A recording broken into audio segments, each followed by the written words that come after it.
Welcome to a Celtic State of Mind. I'm Paul John Dykes, not Kevin Graham. And I'm joined today by Russell Boyce because Kevin's not showing up, Russell. So I'm having to take the hot seat. Are you disappointed? It just feels strange, but you're a more than able deputy, I think, Paul. Do you know what I mean? I think you might make a career in this one day. Possibly. Faith in you, mate. Possibly. But I'm concerned that he might be, I don't know, having discussions with a fellow podcast elsewhere. You never know. You never know. He's a man in demand. We know that. And well, he is. Just to flip it, I think as well, I'm a wee bit concerned about heel feels when he realises he's watching us two on the screen. That's when it'll really hit hard for him. It might be one of the things like, the relationship thing on Facebook when somebody pops up with somebody new. He might be getting these emotions. Now, at about 1 o'clock, we're also going to really stick the boot into Kev because, Kev's a poet, but we've got another poet coming on at 1. So we will introduce John Traynor to the show at about 1 o'clock. Kev, you've forgotten about already, mate. But there is loads to talk about in Kevin's absence around the world of Celtic. I was just saying before you came on there, interestingly enough, Sky Sports News ran with Roy Keane and Nicky Butt this morning. Now, we all know, Russell, that you're on the Roy Keane bus. And I think what's happened, actually, they dialed in Simon Donnelly, who's a friend of the podcast, good guy, Simon. And he said he was excited with any potential appointment of Roy Keane and Nicky Butt.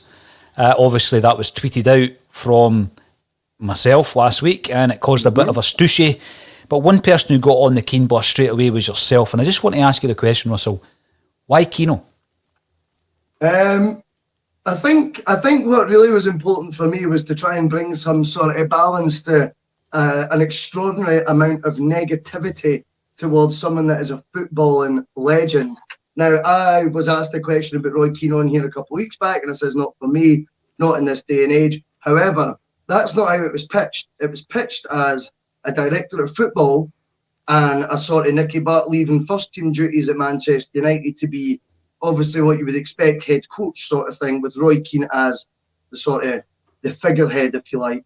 Now that to me is completely different from hiring Roy Keane just to take over all football matters in a Brendan Rodgers sort of style role, because that would be, I totally accept that wouldn't work. What frustrates me is that when it was Fergal Harkins and Enzo Maresca that was getting discussed, everyone's extremely excited by that.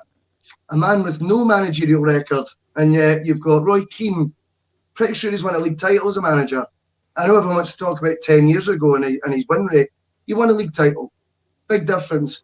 His standing in the game is night and day. And he'll also still be with that same guy, Fergal Harkins, who seems to have been, I don't know if it's just me, but I mean, if Fergal Harkins is willing to work with Roy Keane, if that was the narrative, is he suddenly a Diddy now as well? And what was so inspiring about? And I think what I really found frustrating was I formed an argument for Roy Keane, and I thought, it's good to have a positive spin on things as well, because it's too easy to be negative. It's too easy when we've just came out of season, really, rightfully so, calling out Neil Lennon. Let's not start if it was to be Roy Keane. And I think he's been the most believable of the rumours so far. I think he's been the hottest one so far as a potential reality. And I think I don't want it to get off on the same footing as what we've just left with the Neil Lennon stuff. So I'm going to try and get behind it and try and back what's happening. And I think when I looked at the arguments for Maresca as well, I think that's where I got really frustrated, because we were entering Louis Walsh territory a wee bit. And it was actually sounding a bit like Louis Walsh and the judges panel on X Factor. He's young, he's fresh, he's talented. And I'm like, that's just sound bites. I mean, you're telling me nothing about this guy. So that's kind of where I'm at on it. Rant over already, Paul. That's me done, by the way, for the day. But what's concerning me, Russell, is the amount of Westlife references that are creeping into a Celtic State of Mind's bulletins. That's twice in a week that we've had a Westlife reference. He was Westlife's manager, wasn't he, Louis Walsh? No, I think you make a good point with the Maresca one, though, right? Because Enzo Maresca comes in with the continental vibe, right? And you think, oh yeah, but as you say, he's only managed at under 23 level. He's had a very good sterling playing career, but I mean, if you want to, compare playing careers with Roy Keane, then you're going to have to do pretty well, and it doesn't go on your pedigree as a player. So he's highly rated. He's an under 23 coach at this moment in time. He may well progress. We know that Maresca has been an assistant boss elsewhere, But you're right, sometimes it's that perception, isn't it? Well, we all know Roy Keane is this abrasive character who is an excellent, although divisive pundit. And we also know that he's had 2 managerial appointments in the past at Sunderland and Ipswich. He got Sunderland promoted to the Premier League down in England. He's then been an assistant manager to Paul Lambert, Martin O'Neill at the likes of Aston Villa, the Republic of Ireland and Nottingham Forest. But, you know, you name Enzo Maresca and all of a sudden, and it's something I think that we've fallen into a trap as a club in many ways when we're signing players. So I seen an interesting wee broadcast yesterday or the day before from the Hail Hail 67 guys, Hamish and that, and they were talking about why don't we sign Scottish players anymore?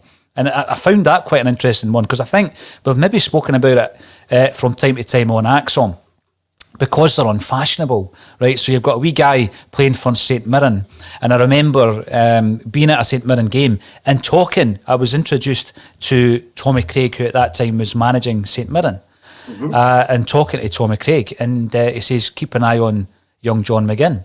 Now, I think he might have been 17 or something like that at this time, Russell, and this was at Celtic Park, 17 or 18. It was at Celtic Park, and he was the best player on the pitch. Now, Celtic won that day. I would need to check the wiki, but I think it was 1-0 Stefan Johansson header at the back post, I think, from memory. But wee McGinn was superb. So you're looking at that and you think, why didn't we go for him even then? You know, Hibs have got a habit of going and getting players at that kind of stage. They've done it with Nisbet, haven't they? Yeah. Bringing in Nisbet from Dunfermline. He showed that he can take that step up to the pyramid. And I'm not saying we should go and buy Nisbet by any means, but we always seem to have that tendency not to go for the young kid in Scotland. I think we did back in the day. But if John McGinn, as you say, had one of these sexy names and he was playing in Serie A for one of the lower league Serie A clubs, and we signed him as a 17-year-old, we'd all be doing backflips. We know what happened to John McGinn. We don't have to get into that. But you're watching Scotland this week and there's a few players in there, then you think, you know, at a certain period of their development, we could have got them fairly cheap, but why didn't we? Is it because they're Scottish? And I know Roy Keane's not Scottish. What I mean is we've tended as a club to always go for the overseas players because they seem to have this perception that they must be better. And what are you left with? You're left with Patrick Klimala, £3.5 million striker who can't score goals and can rarely play games. So I get that part of the argument, I really do. And you know my thoughts on Keane. I'm not keen on Roy. So that would be my view. But I found it interesting today that Sky Sports ran with that story.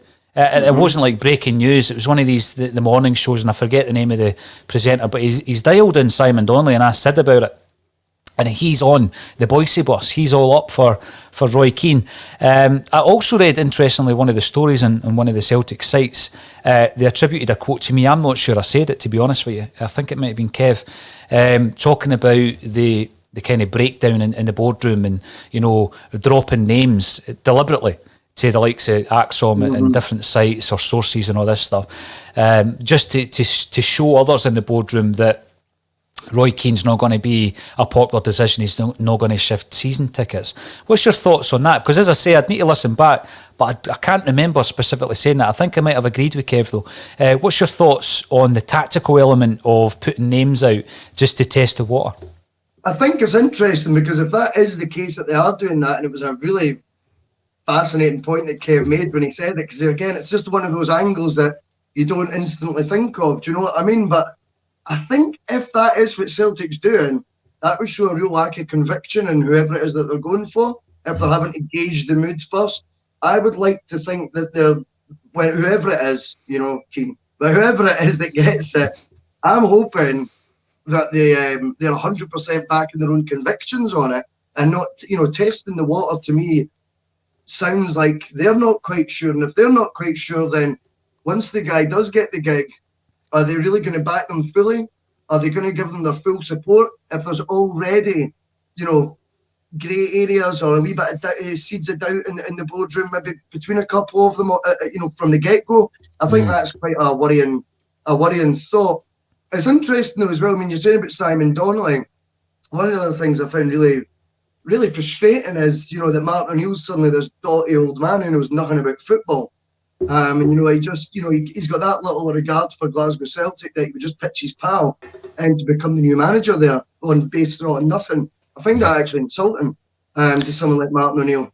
I think it's ridiculous. If he thinks he's good enough, believe me, I don't think he's a guy who's going to be stirring the pot for the sake of it, or old pals act just to get his mate. He'll want what's best for Celtic as well. And if he's worked with Keane, we're not week in, week out, it's international, but on a regular basis, who's more qualified to say what Keane's current level is in terms of coaching and how he works with a modern player than Martin O'Neill? And yet it's been derided. This dinosaur term just comes out just whenever you want to use it. I found that really frustrating. The big thing with O'Neill is, he's held in such high esteem by Celtic fans, and rightly so, because of what he did when he came in. I keep going back to that post-John Barnes, Kenny Dalglish season, Russell, and the magnitude of the rebuild that was required back then. Yep. And what you needed there was, someone who, and I don't think there's ever a situation where the manager has complete control over the football department. That never happens at any club. I think it might have happened back in the day with the likes of Shankly and Don Revie, Jock Stein, etc. But I don't think it happens anywhere now, and it hasn't for a long time. But he certainly had a huge influence in terms of everything from signings right down to the coaching side of things. And I know that Martin O'Neill wasn't your training pitch kind of manager. He left that down to John Robertson and Steve Walford. But there is one thing in relation to the change that we're going to be getting just now, is we need someone who has a much bigger say and far more control than his predecessor in Neil Lennon. Because when it comes to taking a job, being given your coaching staff, right, being told that we've got a list of players here, you might want Fraser Forster, but you're going to get Vasilis Barkas. You might want Ivan Toney, but you're going to get Albion Ayeti. So we need someone who's going to have far more control, not complete control, but far more control than what Neil Lennon had. And I think that someone pitched up on Twitter this morning. I've not had time to go back to you directly, so I'll answer it just now. And they asked, what are the positives should Roy Keane come in? And I had a wee think about it, because I'm thinking, very much like yourself, I don't want to be derisory of anyone. I don't want to be negative about anyone, Russell. So I'm thinking to myself, right, if I have to be as balanced as possible, and I wake up in a week and the announcement is Roy Keane's the Celtic manager, I've got to get back. I've got to get behind them. I've backed every Celtic manager throughout my Celtic supporting life. So you're going to get back. At no point have I ever said, if A, B or C is going to be the manager of Celtic, I'll not be back. I've never ever said that. Regardless, there's been certain managers you weren't as keen on, of course. But if Roy Keane is going to be Celtic's manager, I would need to think, well, what are the positives? So one of the big things, like you say there, we've been very critical throughout the season around Neil Lennon and the approach and the culture. And you think, well, what would be done differently if Roy Keane was to come in? And I think back to Dubai. And it's one of these, it's a blot in the copybook that will forever remain. It's permanent ink. There's no way you're going to erase that. It's a huge part of the downfall. We were already tumbling down that cliff, but that basically made sure we weren't coming back, the trip to Dubai. And I don't know how much truth was in the statement made by Neil Lennon when he said, I had the final say over it. Do you think, right, had that gone ahead, and it might have gone ahead, because I think the decision would have been above Neil Lennon. I think it was a financial decision. I think we were so far in that we would have lost a lot of money had we pulled out of the trip at a very, very late stage. So, we were going in any case. But had that happened, Russell, do you think the pints by the pool and all that negative press would have happened under someone like Roy Keane? Is that what he would have brought to it, that bit of discipline? 100%. There's just no way that happens. And the fact is, Roy Keane, I've also heard about Lennon Mark II, things like that. It's just ridiculous. I couldn't think of two people that contrast each other so much. In terms of Roy Keane gets bad press as well for turning down the Celtic job once. We've offered him it once. Don't offer him it again. Roy Keane turned the job down apparently for the exact same reason we've criticised Neil Lennon for accepting the Celtic job. And that's because he was not having his number two picked for him. Aye. This is the strong mental side of it we were looking for from Lennon. We've all called out, and yet that's why he turned down the job and yet gets bad press for it. Spinning it, Paul. I'm telling you, I'm spinning it, mate. You are spinning it. Yeah, I mean, I don't want a manager to come in and get told whether Ronnie Deila is a brilliant coach or not. I want you to come in and go, no, it's going to be Nicky Bucks. That's why I want to be there. End of story, or whatever it may be, whether it's him or not. To get back to the pints at the pool thing, that to me was just, it was a great insight into just how much the wheels had came off at that point, because not only to me was the culture a wee bit wrong, and I know they're going to say it's one, but as I say, I owned a pub, right, for 6 years. You don't have just one, right? Nobody has one, right? There's no point. You don't go for a pint. It's like the old Billy Connolly sketch, I'm going out for a pint, but the pint must be that size, you know what I mean? You don't go for one, right? So that's nonsense from the start. And secondly, I think as well was the lack of the unbelievable unawareness of how it would look. The unashamed approach of just lying down in the sun lounge or drinking the pint and using the excuse of, it's illegal to take photos without telling us. You're at Celtic. This is a big deal, mate. There's going to be photos taken of you, especially while the club's in this, what do you want to call it? I mean, mini to mid-crisis at that point in the league campaign. You were going to get a lot of attention, and I just think, firstly, the unprofessionalism of it's one thing, but secondly, just that unawareness on, Lennon's part of whatever idea it was, to be sitting doing that was baffling. And anyone thinking that Keane would be doing the same thing next January is kidding themselves on. Just not a chance. We'll be talking about Scott Brown throughout the broadcast today anyway, Russell, but do you think that was damaging on Bruni? Is that something, I mean, we remember the pictures of him indulging in a wee kebab after a few sherbets one night during the Ronnie Deila period, but do you think, that image of Bruni, indulging in a pint or two with Lenny, is that something that, has that done him any favours when you think about the fact that we're looking at Scott Brown in an Aberdeen jersey next year?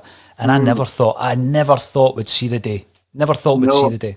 I agree. I think it kind of encapsulates where Brown was under Rodgers, and it's just another wee little example of even someone like Scott Brown, who day to day when they're at Lennoxtown, all that is obviously, the role model professional. I get that.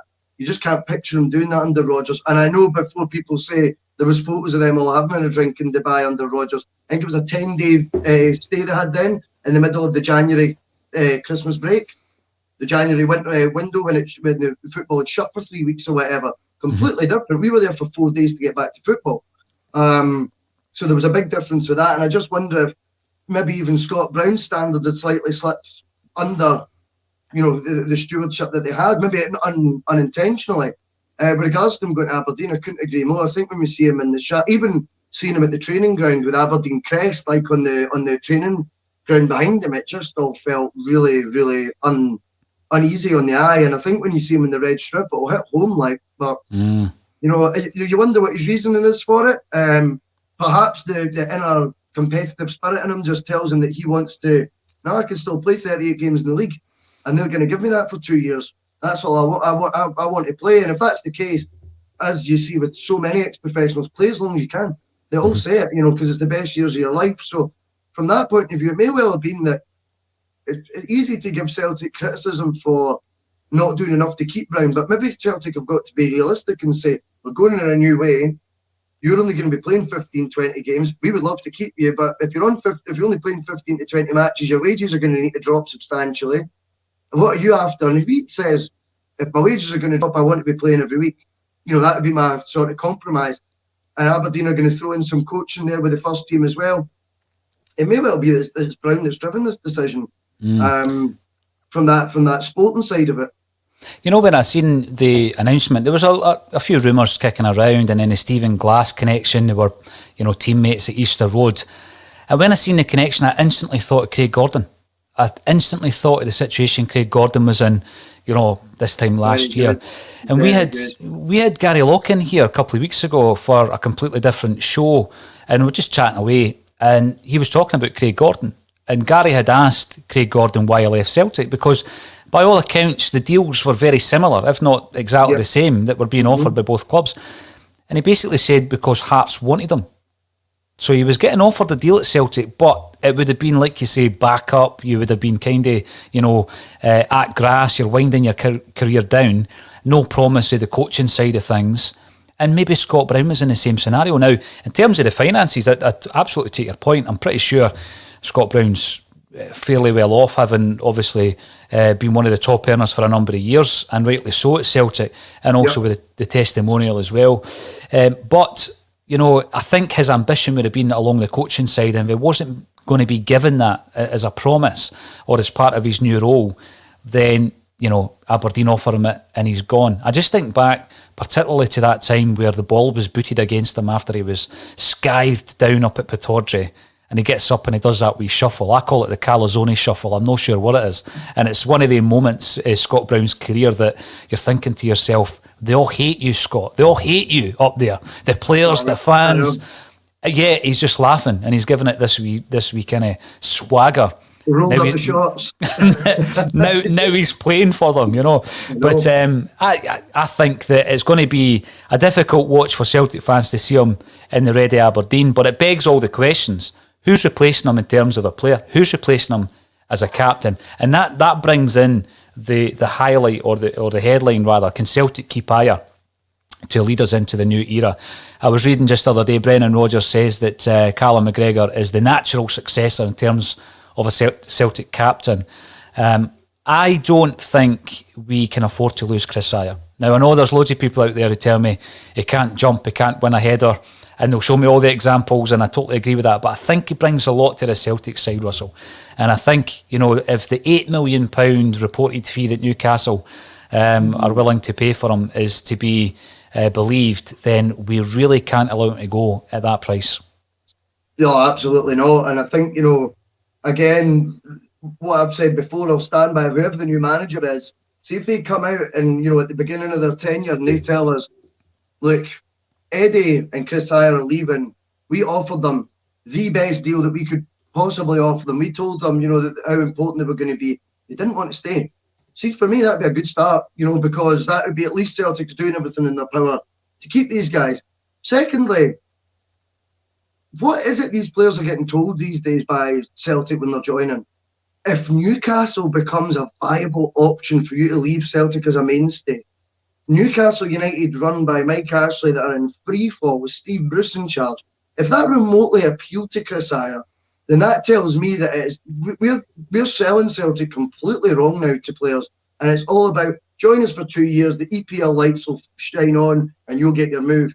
It should be an unrealistic conversation, and that's why we need guys, whoever it's going to be the manager, who start talking Celtic up to what Celtic's capable of being, and start reminding players this is the biggest club you'll play for probably. This is an honour for you to do it. Russell, you know? during the season you brought that up, and I thought it was an excellent point, where you were comparing Celtic and Rangers, and you were comparing how they are sold to the respective signings, and how when Celtic are being sold to these young players like Edouard and Dembele and even Kris Ajer, I guess, when he was younger, it's being sold in such a respect that we'll get you to where you want to be. Mm-hmm. Whereas I felt, having heard you saying this during the season, that you were right. You were saying that Rangers' policy was, this is where you want to be. You know, and you do get a completely different take on it. So when you've got half a dozen, 7, 8 players even, who are at a club like Celtic, who are just basically using us as a stepping stone, and we're using them as well, because we're using them to make money, right? So, you know, we've got a relationship with these guys that we're both of the understanding that we're both using each other. But then if there is mutiny in the camp and 4 or 5 of them down tools, it's more likely to happen in the environment that Celtic have created. And I think that was the point you made during the season. And this season showed you how that can unravel spectacularly. So I totally agree with you. We need to change our tact when we're bringing in these guys from wherever they're going to be coming in from after this season, because obviously the whole landscape is going to change when it comes to overseas signings. So I think it was a great point. It's not one that's been brought up that often, but I think the proof is in the pudding, as they say. Scott Brown's going to leave. I've already said I would have Kris Ajer as my captain. Yeah. You know, see, just about, sorry, and just see, just on the whole money, both ways, sort of like, well, you'll get your move and we'll make money on it. For me, if we've got guys that are dedicated to the cause, we'll make more money that way, because they'll get us in the Champions League. And this is the different. See this making money nonsense. These guys that are meant to be, you know, going to these big clubs or whatever, How often have they got us in the Champions League in the last decade? Not Correct. often. No, you're right. Not often. And do they get it? Do they care? If they've got one eye in the Premier League? Whereas again, if they're playing for the biggest club they can play for is Celtic, they're like, that's the Holy Grail, get to the Champions League with this club. I think that's what you would make. The business model would actually be a lot more beneficial if they took that approach. So I just wanted to add that in as well, because if it's about making money, it's flawed as well. No, you're right, and flip it, because if you think, well, what did we actually make on Van Dijk? We probably made, I think, 10 million on the original deal, and then the sell-on, Dembele, 20 million plus the sell-on. Frimpong, I think it was after the sell-on to Man City, it was something like 7 or 8 million quid. So as you say, you make your progress into the group stages instead, and you're making £30 million. So, and that's season on season. So yeah, I think the whole outlook is going to change. I said at the weekend there, we had a bulletin with Colin and Kevin, and I said that what I would prefer to see between now and the end of the season, with the Scottish Cup games included, is we know that Scott Brown's going. Let's not get over sentimental about this. Let's start playing sorrow. What's your thoughts on that? I think it's a fair point. We have to be looking at the future. I don't know what's happened in terms of Sorrow falling out the equation. I don't think his form had dipped to an abysmal, on a level where he was warranting coming out. I still think he is a bit raw. I think he always worries me that he's going to pick up an early booking and he might pick up a second one. But he needs more experience though to sort of become a more rounded player, and you can only get that by playing games now.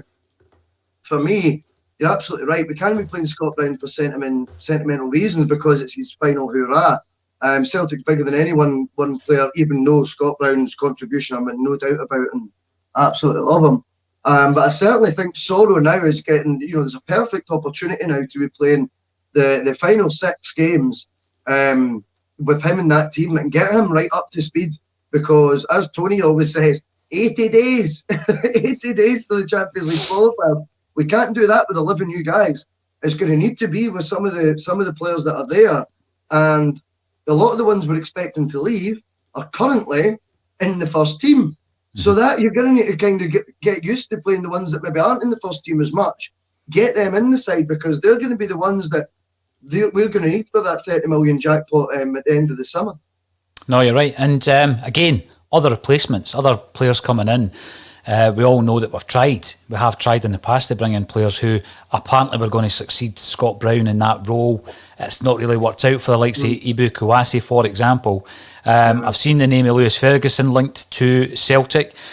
Whilst one of our players is going up to Pittodrie, can you see him coming to Celtic Park? Definitely.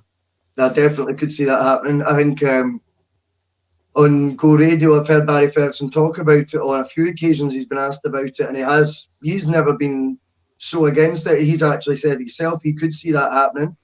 He thinks that if Lewis Ferguson was to leave Aberdeen, he might actually be out of Rangers' price range. Obviously, that could all change if they're making Champions Leagues and things, but I think certainly he would be within Celtic's financial reach. He's the exact type of player you were just talking about at the start of the show. He's young, he knows the league inside out. He has got bags of ability for me, and he's got a bit of nastiness about him, I think, as well. Not like over nastiness, but he's got a bit of a streak to him. And I certainly think as I've said on Twitter and things, we should have been so far out of sight, right? Fair enough, but we're not. We're in the trenches, and it's going to be a Paul Hartley, Barry Robson job, I think, next year. In midfield, it's going to be sleeves rolled up. And we're going to need to try and wrestle the title back. And, it'd be pretty sweet if it was Lewis Ferguson doing it in a Celtic shirt as well, wouldn't it? Absolutely, yes, it would. Now, we do have a special guest waiting in the wings. We're going to bring in John Traynor in just a moment, the Bard of Paradise, he could be called. We hope that, from time to time, Kevin Graham adds a bit of culture to a Celtic State of Mind with his poetry. Russell, not heard it from Kevin in terms of poetry for a while, but we do have John Traynor, who's waiting in the wings. He wrote a book called A Paradise Anthology. And back in December, when ACSOM were doing our fundraising for various charities, John kindly sent us a couple of books, and we used them as part of the auction. And 2 books raised between £50 and £60 for the total price, which the total funds raised, which was roughly 27,000 quid that we were able to then give out to 4 different charities. So John's going to join us. Brilliant. It was a great experience. John's going to join us for the remainder of the show. We're going to talk about Celtic. We're going to talk about his books. And we're also going to talk about what he's doing in terms of his fundraising endeavours. So, John, trainer, welcome to the show. How are you, sir? Hi, Paul. Thanks for having me on. I'm good. It's an absolute pleasure. But as I say, everybody at Celtic State of Mind was delighted when you got involved and helped us to raise some money for much needed causes, you know, at Christmas time, during the pandemic and everything else. When I looked at the book, it was a beautifully crafted book, I've got to say, because there was a lot of illustrations in it as well, John. So talk to us about your concept. How did you put all this together? Well, to be honest, Paul, it's been kind of 30, 40 years in the making, although it only came together in the past year or so. I began writing the poems just as a bit of fun, really, a pastime, something I enjoyed doing. And they accumulated, but they were lying about in bits of paper here, writing pads there, computer files all over the place. And I'm not exactly a computer whiz kid, and it took me ages eventually to start pulling them together. It was my son Paul that prompted me to do it. He said when the lockdown came in about a year or so ago, something to do, why don't you finally get that together? So I rummaged about, found bits of the paper and through all the old laptops and that, and found this and that, and put it all together bit by bit. We did it, Paul and I, together, and with a couple of pals, my cousin Tony Griffin, pal Alec Bain from Glasgow, who did some of the illustrations.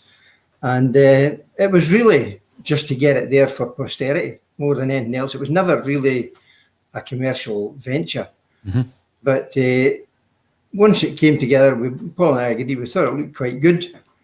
And we put it out to a couple of people to see if they'd be interested, conventional publishing, to get it going, but no takers. And I kind of understand that, because poetry and that kind of stuff doesn't float everybody's boat.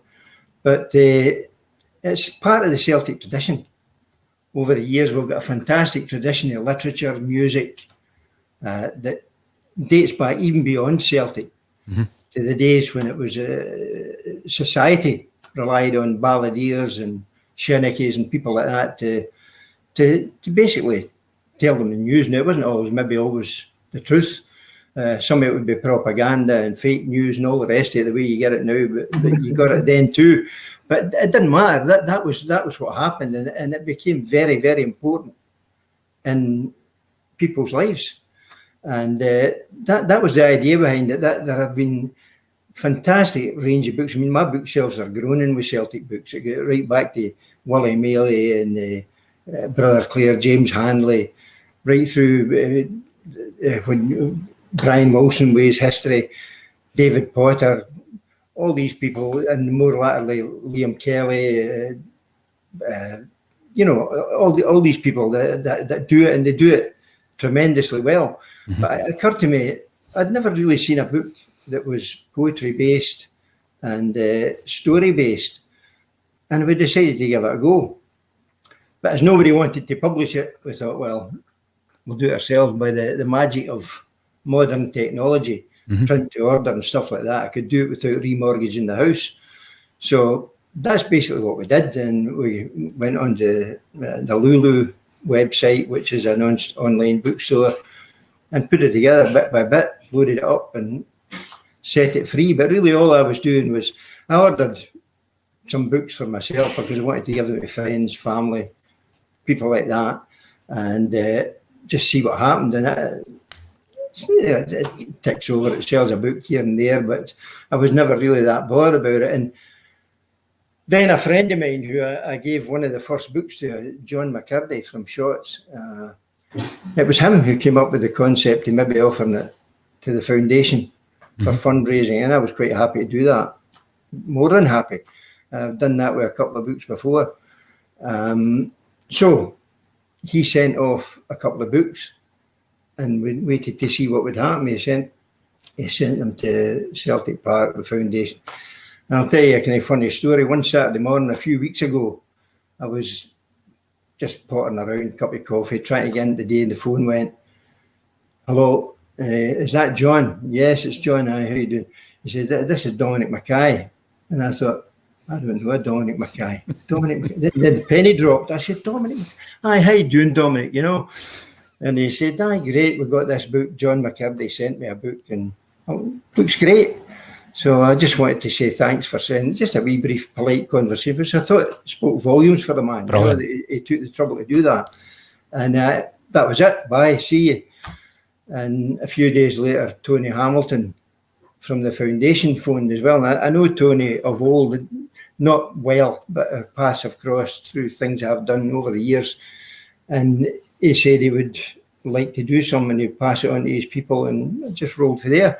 So it was launched on Friday, and the proceeds will go to the foundation, whatever they may be, whether it's 20 quid or 20,000 quid, it will go to the foundation. And I'm delighted to do that. So that's brilliant. That's basically the background to it. But you could have knocked me down with a feather when I realised it was Dominic McKay on the phone, you know. I think that says a lot. How positive that is. You know, when we've been talking all season, Russell, about the lack of engagement by the club, when the incoming CEO phones you at home, John, I think that's tremendous. And you know, and I think it bodes well for the future. I really do. I think that bodes well for the future, because there's a lot of Celtic fans seem a wee bit kind of disenchanted at the moment with the club. I think a big part of that is down to the fact that we can't go to Celtic Park, obviously.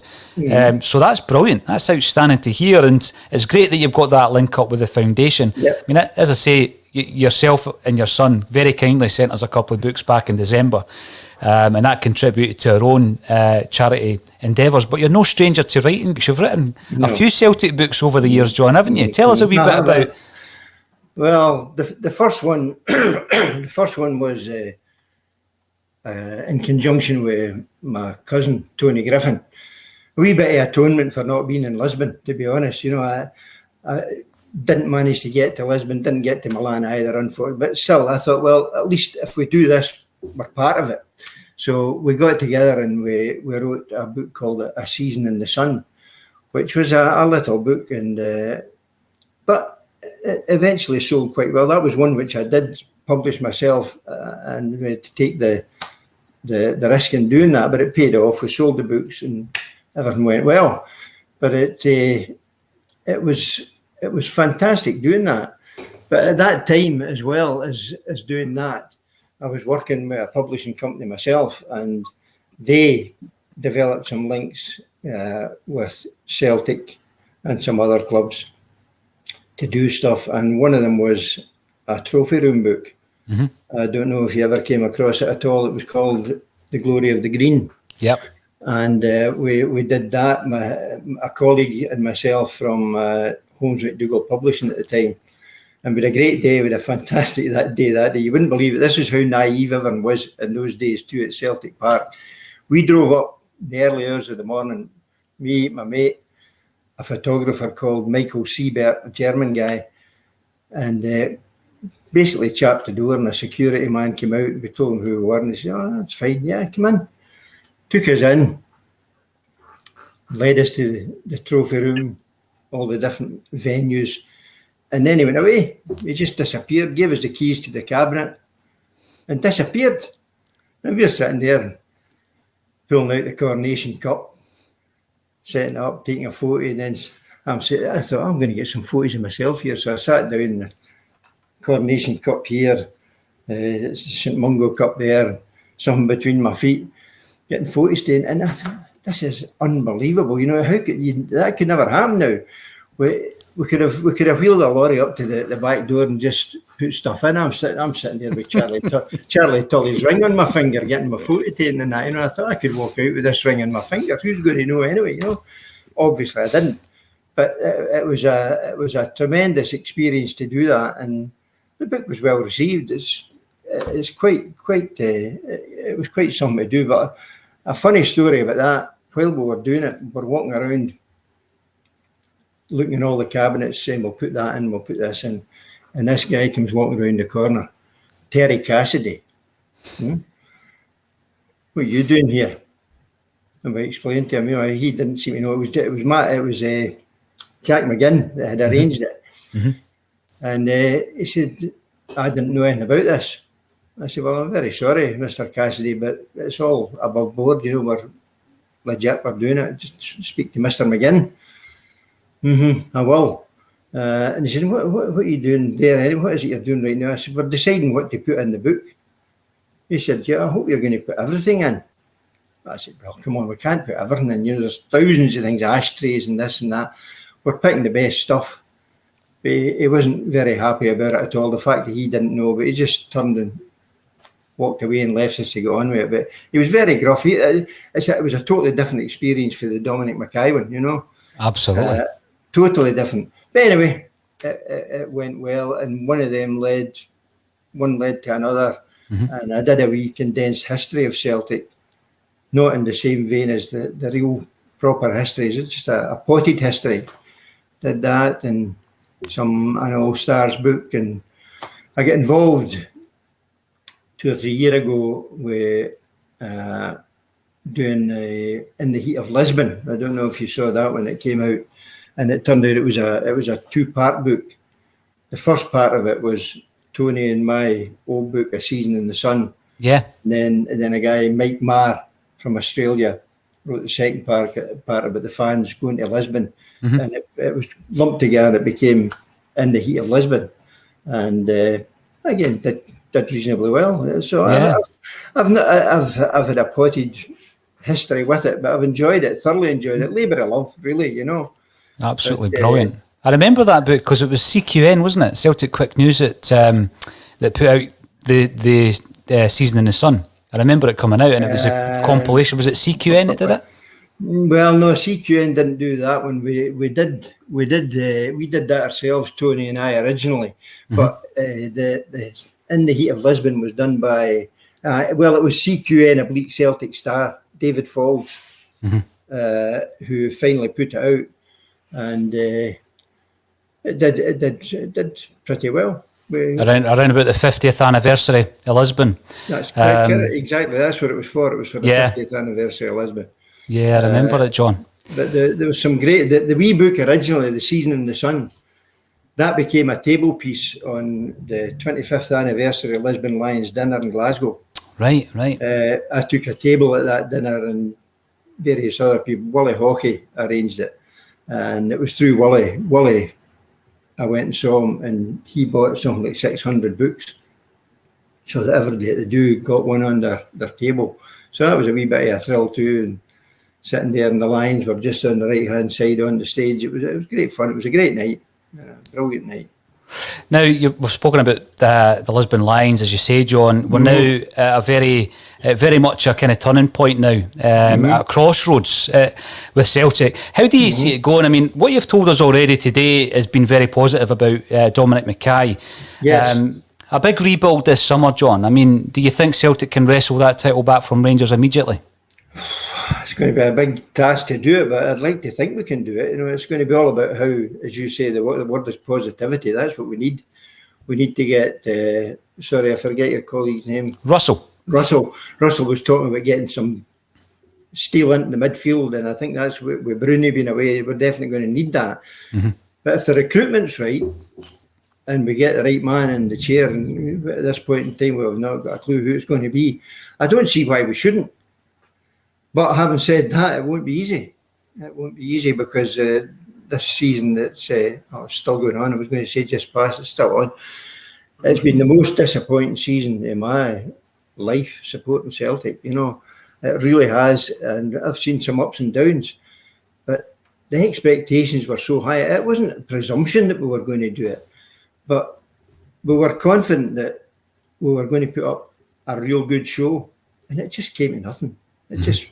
It just died on its feet away back in November, and it never picked up for there. And you kept thinking, if we do this, if we do that, but nothing. It all turned to sand. And whoever comes in now is going to have a big job to do it. But I think if the attitude is the same as Dominic McKay showed in phoning me at home on a Saturday morning, there's a chance we could do it.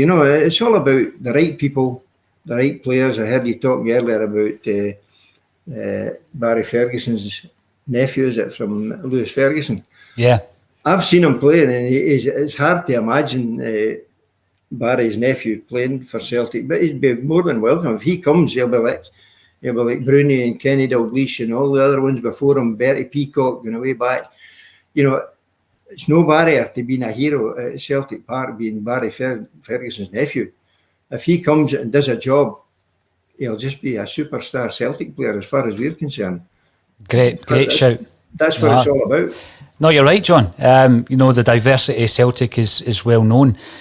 You've told us about your book, and you sent me a link via email, so thanks very much for that. Where can we find that? How can we support the foundation by buying your book? Well, by going to that link, it'll take you straight to the page where it's on, and it's a simple matter. Just load it in the cart, we go buy it. You should get it within 7 to 10 days. And that's it. The profit from it just goes directly to the foundation. So I don't know how you could let people know the link or how that can be done, but I could send the link again to anywhere that you want me to send it. It's a direct link straight to the page. You don't need to go on and footer about and put titles in and things. That link I sent to you goes straight to the book. Great. And, well, I'll share that, John. I'll share that on all our social media pages and underneath this video as well. Fantastic. And, you know, it's been an absolute pleasure. Hopefully you can come back on the show again. We'll definitely do it again, John. It's been great chatting to you, and thanks for sharing that wee story about Dominic McKay. Gives us a wee bit more positivity moving into this pre-season, John. Yeah. Well, I thought that would be something that you would appreciate. I certainly appreciate it. It made my tea taste a wee bit better that morning, you know. You take care of yourself, John. Thanks for joining us. Thank you, sir. Thanks again. Thank you. Bye now. Bye-bye. Russell, that was tremendous to hear how already, you know, Dominic McKay is getting in touch with Celtic fans in his spare time. Yeah, it was great to hear. I think Kev was talking obviously the other week about Celtic getting back to their roots and all that. Do you know what I mean? And obviously when it's something that's, I don't know what the influence has been, that it's all suddenly became a couple of days later the foundation, then we're going to get all the profits from it and that as well. You wonder if it is, you know, a sign of Celtic trying to connect more with the fan base again, which is what we've always wanted, isn't it? I mean, we've been banging that drum a lot this season. So definitely a positive sign that, you know, right from the horse's mouth as well. You know, Dominic McKay, you know, being the dive, not on behalf of, but actually being Dominic McKay. And bear in mind, he's not even started his job yet, apparently.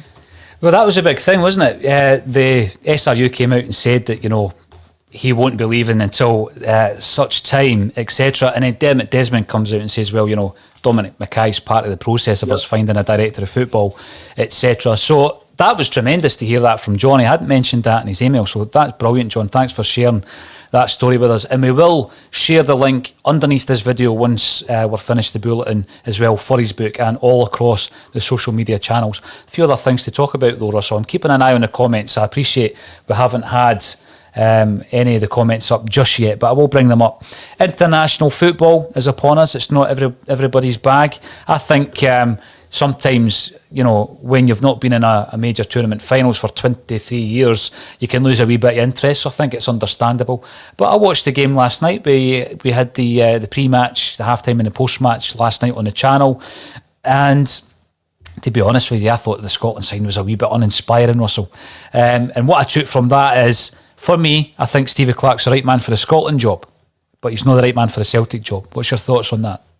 Yeah, I think that is probably the truth. I think that I don't rule him out becoming the next Celtic manager though still. I don't know why, but I wouldn't completely rule it out happening. But the only thing I would say in his defence, I like the fact that at half time he identified that things weren't going right and made the necessary changes. A certain Jack Henry was hooked, and he changed the formation as well. So I thought, you know, these are the sort of big calls, I suppose, that you really need your managers to be making. If it's not going right, why is there always that token 15 minutes after half-time? Annoys me. Why do we wait to 60 minutes? Just get on with it. If it needs to be changed at half-time, just get it done. But I mean, I thought that first half in particular was chronic, wasn't it? And I mean, I think, like you say, when you're trying to force your interest levels a wee bit, I think at times international football and displays like that first half don't help.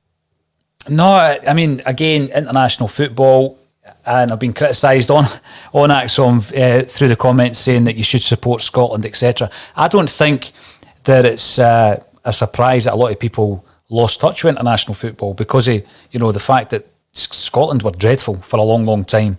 We were not qualifying for the finals of tournaments. I mean, time and time again, you're looking at the finals. Who are you supporting? Do you support Wales when they went on a run? I always support Republic of Ireland when they get to the finals as well.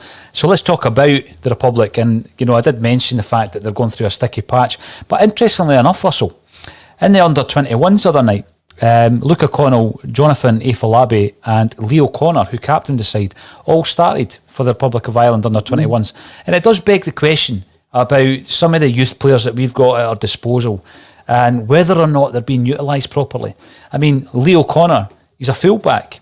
There's a dearth of fullbacks at the moment at Celtic Park. Are we going to pull some of these young guys back in, reassess them, see if they can do a turn for Celtic? You'd like to think so. I wonder as well with obviously the pre-contract, I think it's Liam Shaw that's been signed from Sheffield Wednesday, I think that's his name.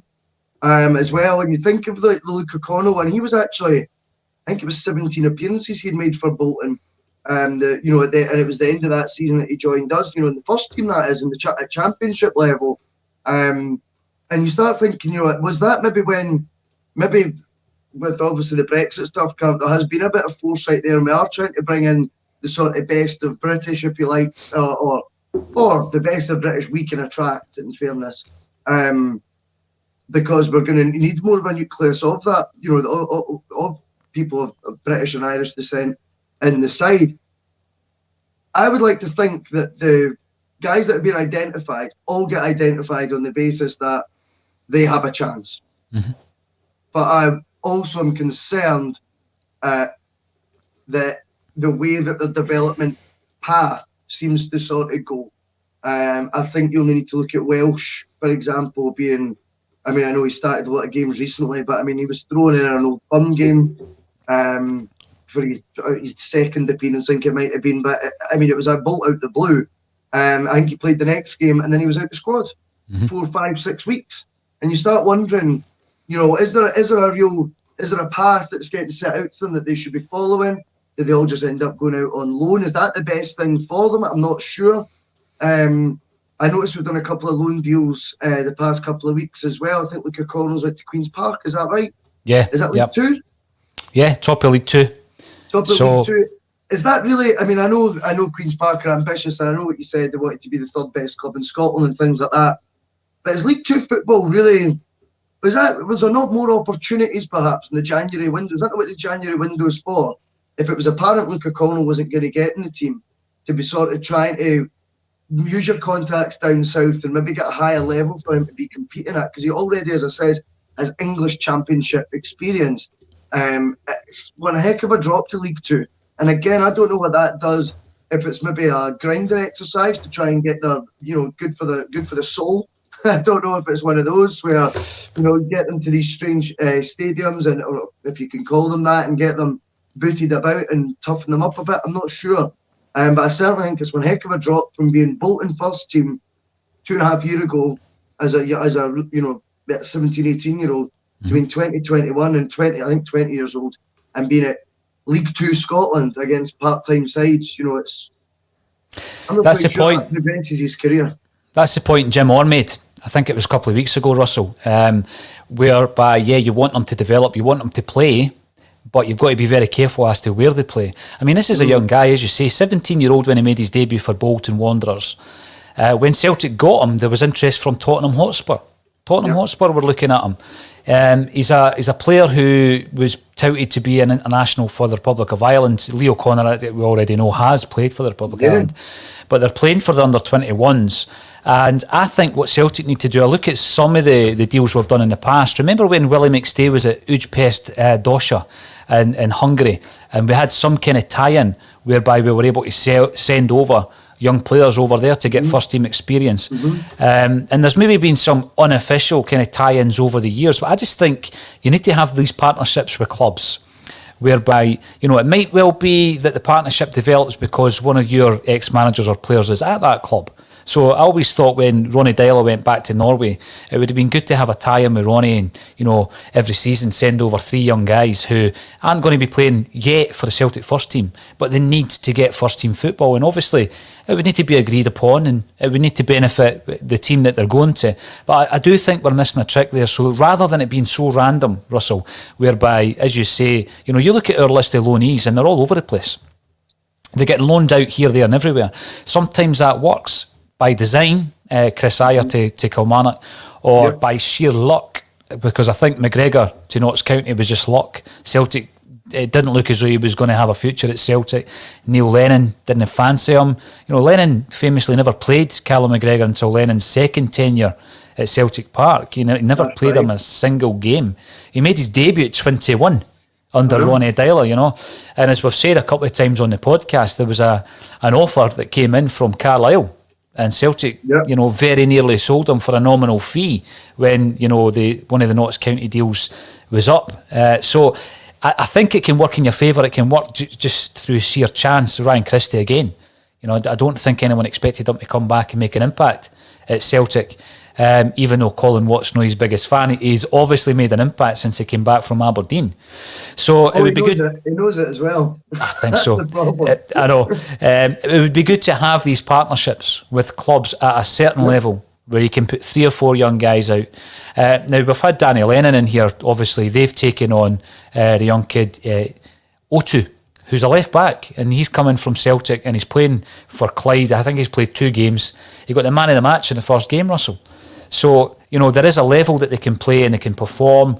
And a lot of the players that I've spoken to who came through the reserve leagues, if you like, they said that was pivotal in their own development because they learn so much from these old grizzly pros that they're playing against.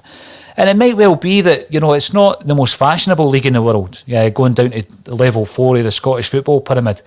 But surely it's better than no playing at all. No, I take that point, I really do. But I think, as I say, it seemed to me like, the January window should really have been when, if we think it's going to be beneficial for him to be playing football, why does it need to be a case of, well, it's better than nothing, it's better than him not playing? I think the question has to be getting addressed earlier. Whereas, Luca Collins went to Queen's Park at the beginning of March, end of February. I mean, it's it seems so late on in the season as well that, was he on the cusp of the first team? It didn't seem that way either. So what is the decision-making process there? Do you know what I mean? Now, Russell, I'm bringing this up for 2 reasons. To say hello to Stephen James, I hope you're well. Stephen, you're commenting on Twitter via Periscope. Simon Donnelly thinks Keano and Butt would be the perfect fit for Celtic. Where did that Keano and Butt rumour come from? Who knows? But we are getting a lot. We're getting a lot of these comments coming in. Charles Townley, and I'm joining this conversation late. Roger Miller of Cameroon was 67. Was he as young as that? This is the thing with Scott Brown. We had this wee chat before we came on. Scott Brown obviously is at that stage of his career where you're thinking he's winding down. But modern football has changed so much in that respect. I mean, we've got Messi, Ronaldo, Zlatan. They're playing well into their 30s. I mean, Zlatan Ibrahimovic is 39. You see him the other night, he looks like at the top of his game. We've got a tendency, I think, once you get to that 32-year-old to think, right, you're finished. Do you think Bruni could still, perform well for Aberdeen for another couple of years? Because, I mean, certainly, I know, obviously, Kebab Gate aside and a couple of pints by the pool's not going to do much damage, but, I mean, he certainly looks fit enough. Definitely. I don't think there's any doubt that there's going to be moments. It's a guarantee there's going to be podcasts when, during next season saying, can you believe we let Bruni go? Look at him, do you know what I mean? He just won Player of the Month or something like that. You can see it. I think he's going to go there and make a huge impact in the first team. I appreciate the coaching side, obviously, something he's going to be passionate about as well, but I think he's going there to play. And I think you're absolutely right. It's so easy just to say players have, he's lost his legs. It's just laziness, those arguments. Tell me why he's not playing well. What was it? What aspect of his game did he not play well? What was it? Stray passes, or was he out of position for a goal? Instead, it's just once they get past that 33 mark, you're absolutely right, Paul. They just start saying, lost his legs, past it, has been. It's just lazy sort of analysis. I think the big thing this season, because when I'm watching Celtic now, obviously you're at the game, you enjoy the game. You're not being so analytical. But because we've been covering the games on match day this season, you're actually sitting there taking notes, you're making observations so that there's conversation pieces there. And the big thing for me this season comes right down to the fact that he was mismanaged. He should never have been playing 3 games a week. He was. I mean, every time he was fit, he was getting a game. And I think that was the biggest problem this season. I mean, we've seen some excellent performances. I mean, I thought he was one of our better players in the game against Rangers the other week there. I thought his first half performance against Milan was absolutely tremendous. I mean, he bossed it.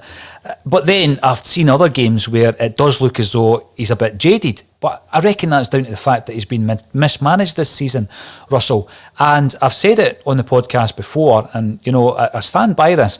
I just think with the level of change we're going through, not just the personnel, because we reckon it could be upwards of 12, 15 players out the door, not all first-team regulars. You're losing a CEO. Great story from John about the incoming Dominic McKay. You're losing a head of recruitment in Nicky Hammond. He's on his way out. You've lost your manager. You're losing your captain. So there's 4 pivotal members of the football department, right? And they're all going. And that's why I felt, you know, it would have been wise to keep Bruni for another season. That was my thinking behind it, Russell. I think, you know, the opportunities that's maybe going to give people like Sorrow and any new signings that we bring in. You've already mentioned Lewis Ferguson. That's great. But I don't think we'll be able to wash Bruni out our hair as quickly as one pre-season. I mean, I think we'll see him next season, hopefully in person, and it's still going to be strange for me seeing Scott Brown in an Aberdeen jersey. Couldn't agree more. I could not agree more. It'll be sickening. Like I say, I think we'll definitely rue it as well. I think there'll be moments through the season where, because there's going to be ups and downs, we know that, and there could be a bang average performance we put in where you can hear it already. We could have been doing with Scott Brown tonight. You know, I can hear that already happening next season. And seeing him in that shirt's definitely going to feel uncomfortable, definitely. It wouldn't sit well. Just one final point. Aye, yeah, it is from John McVeigh. There's Simon Donnelly back up on Sky there, talking about Roy Keane and Nicky, but that seems to be catching a wee bit of momentum there, Russell, when you're driving the bus. Absolutely. Grant Liddell, bring back David Marshall. He was getting a bit of stick, wasn't he, for the goal last night? David Marshall. I mean, I think the goalkeeper situation is a difficult one for Celtic. I've read a report that perhaps Barkas were going to cut our losses and send them back, and there's going to be a club interested in Greece. You know, I understand that, absolutely. That leaves us with Bain and Hazard. Hazard, who's playing international football. Bain, who's never a number one. So I reckon we will sign a goalkeeper, but I'm not so sure it'll be David Marshall. All will become clear in the coming weeks. And of course, the ACSOM Bulletin will be here every day to cover that, as well as covering the games. Quick prediction for the weekend, because I personally won't speak to you again. You will be back tomorrow night with Kevin, obviously doing the dirty on me tomorrow night, Russell. Quick prediction as we go on for 5 Scottish Cups in a row. Falkirk at Celtic Park. Surely we won't have an upset there. I think 1-0. I think it's going to be I think it's a potential banana. I think it's going to be a nervy affair. I think we'll get the job done, but 1-0 would be the score that's in my head. Excellent. Now, Russell, it's been great. We had a special guest in John Traynor. I'm going to be sharing the link to John's book. He's raising funds for the foundation, so we'll get that out to you as soon as possible. All that's left for me to say is thanks everybody for getting involved in the comments, and thank you to Russell Boyce for joining me on A Celtic State of Mind. Cheers.